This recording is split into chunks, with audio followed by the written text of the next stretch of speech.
Friends, આજે આપણે બનાવે છે રગડા પેટીસ.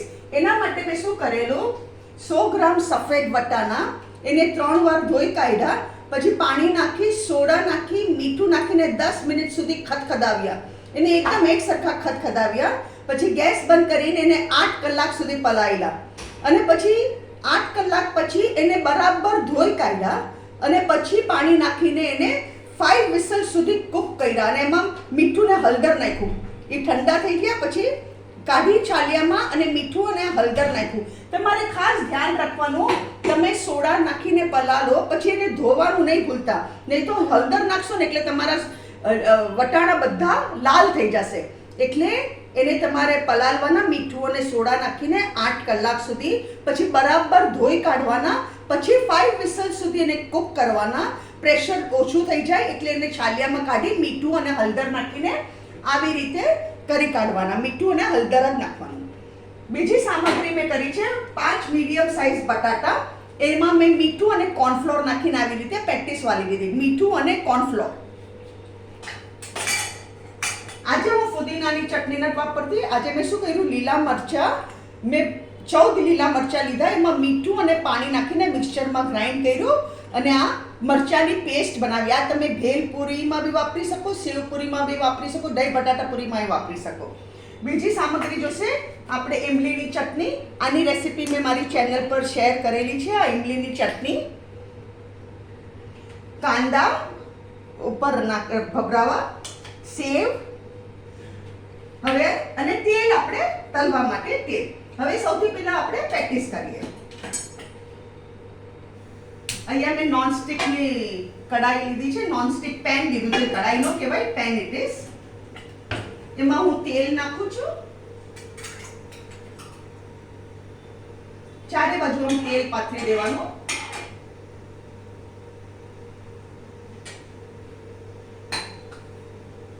એમાં હું મારી એક એક કરીને પેટીસ મૂકું છું.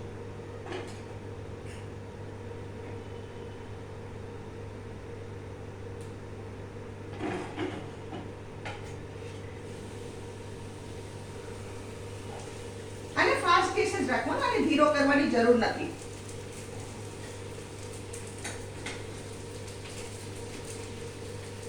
અને ઉપરની સાઈડે આપણે તેલ નાખી દઈએ. ઉપરની સાઈડે બધે તેલ નાખી દઈએ.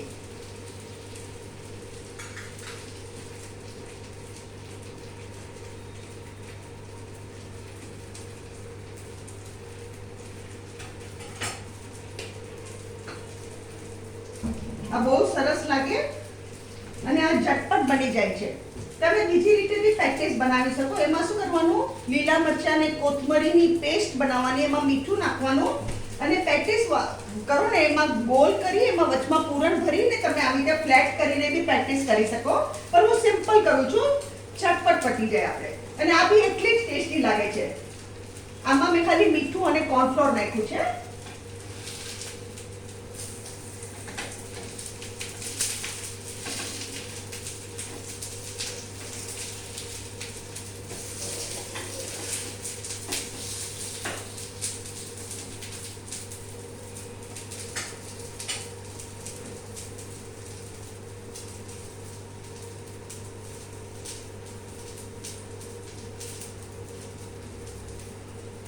આ એકવાર તમારું નોનસ્ટિક પેન ગરમ થઈ ગયું ને પછી ફટાફટ ઉતરવા મળશે. પછી તમને જરાય વાર નહીં લાગે.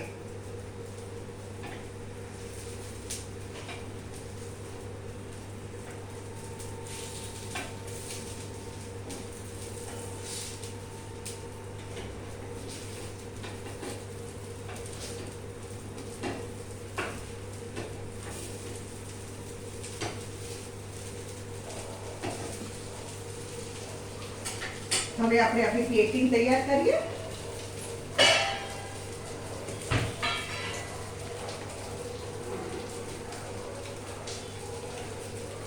અહીંયા હું ગેસ બંધ કરું છું.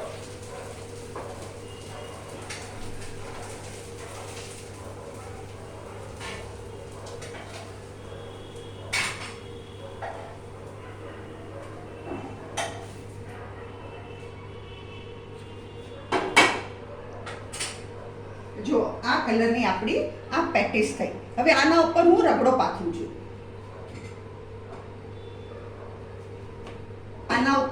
રગડો પાથરું છું.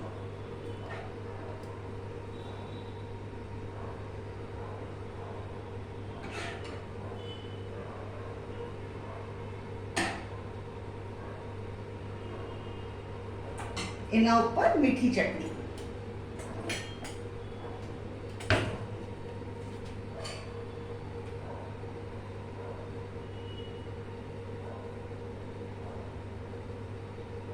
આવી રીતે મીઠી ચટણી પાથરી દેવાની. એના ઉપર આપણે લીલા મરચાની ચટણી. દર વખતે ફુદીનાની ચટણી કરવાની જરૂર નથી, તમે કોઈ વાર ચેન્જ બી કરી શકો. આ બી એટલું જ ટેસ્ટી લાગે છે. લીલા મરચા ખાલી મીઠું નાખીને પીસી દો ને, આ બી એટલું જ ટેસ્ટી લાગે છે. એના પર આપણે કાંદા ભભરાવીએ.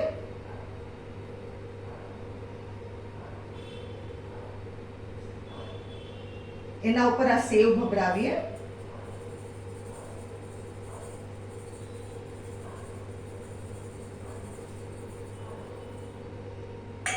અને એના ઉપર કોથમરી. હું કોથમરી કહેતા ભૂલી ગઈ હતી, તમારે આવી રીતે કોથમરી બી ભભરાવાની.